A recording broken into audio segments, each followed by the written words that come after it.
Em nome do Pai, do Filho e do Espírito Santo. Amém. Programa de Formação Católica do dia 18 de agosto de 2026. Hoje é terça-feira. Estudando a Constituição Dogmática Lumen Gentium, hoje nós vamos tratar da Igreja, povo sacerdotal e profético. Irmãos e irmãs, hoje eu gostaria de voltar a refletir sobre o segundo capítulo da Constituição Conciliar Lumen Gentium, dedicado à Igreja como povo de Deus. O povo messiânico recebe de Cristo a participação na obra sacerdotal, profética e real, na qual se realiza a sua missão salvífica. Os padres conciliares ensinam que, mediante a nova e eterna aliança, o Senhor Jesus instituiu um reino de sacerdotes, constituindo os seus discípulos no sacerdócio real. 1 a Pedro 2,9, 1 a Pedro 2,5, Apocalipse 1,6.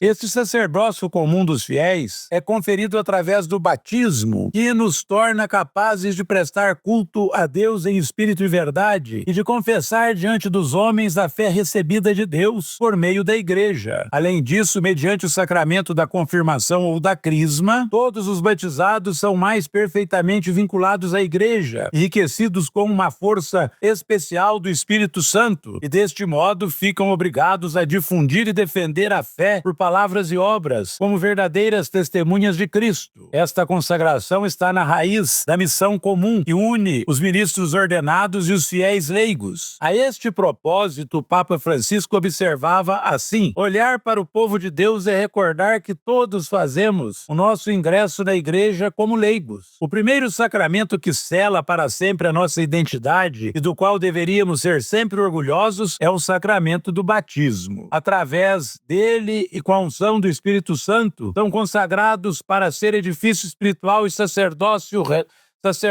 santo. Assim todos formamos o santo povo fiel de Deus. O exercício do sacerdócio real realiza-se de muitas maneiras, todas elas orientadas para a nossa santificação. Em primeiro lugar, participando na oferta da Eucaristia, mediante a oração, a ascese e a caridade ativa, testemunhamos assim uma vida renovada pela graça de Deus. Como resume o Concílio Vaticano II, a índole sagrada e a estrutura orgânica da comunidade sacerdotal efetivam-se pelos sacramentos e pelas virtudes. Além disso, os padres conciliares ensinam que o santo povo de Deus participa também da missão profética de Cristo. Neste contexto, introduzem um importante tema do sentido da fé e do consenso dos fiéis. A comissão doutrinal do concílio especificava que este sensus fidei é como uma faculdade de toda a Igreja, graças à qual, na sua fé, ela reconhece a revelação transmitida, distinguindo entre o verdadeiro e o falso nas questões de fé, e ao mesmo tempo penetra nela mais profundamente, aplicando-a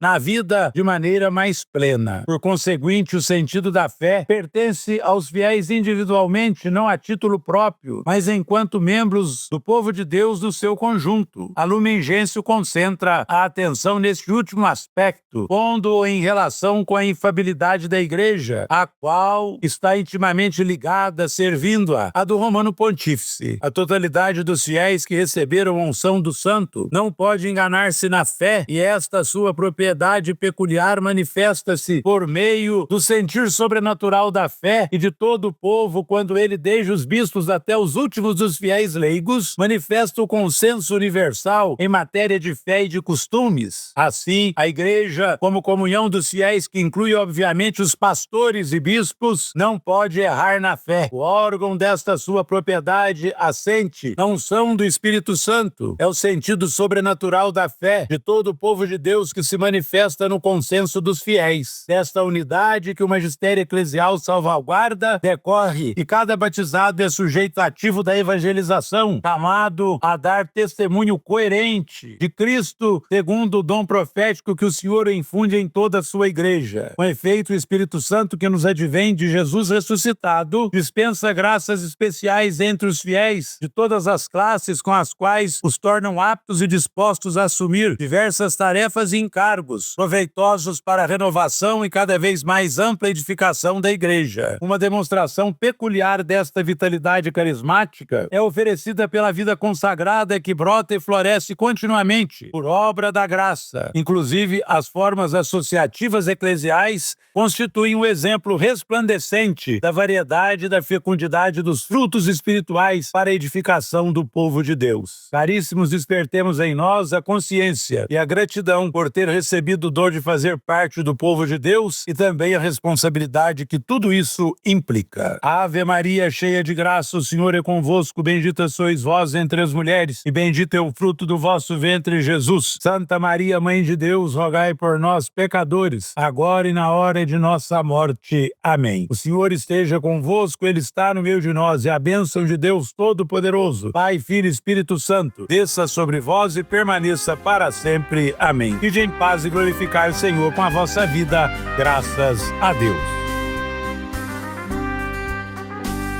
Nós somos o povo de Deus, um povo que vai caminhando, caminhando, caminhando. Na estrada escura deste mundo, somos a luz que vai iluminando, iluminando, iluminando. Nossa lei está no Evangelho, é o amor. Vivemos na liberdade, liberdade. Queremos justiça e paz, justiça e paz. Somos filhos da verdade, da verdade. Busquemos o reino de Deus, que é fonte de libertação, libertação, libertação. O Cristo vive em nossa vida, dele esperamos nossa salvação, a salvação, a salvação. Nossa lei está no Evangelho, é o amor. Vivemos na liberdade, liberdade. Queremos justiça e paz, justiça e paz.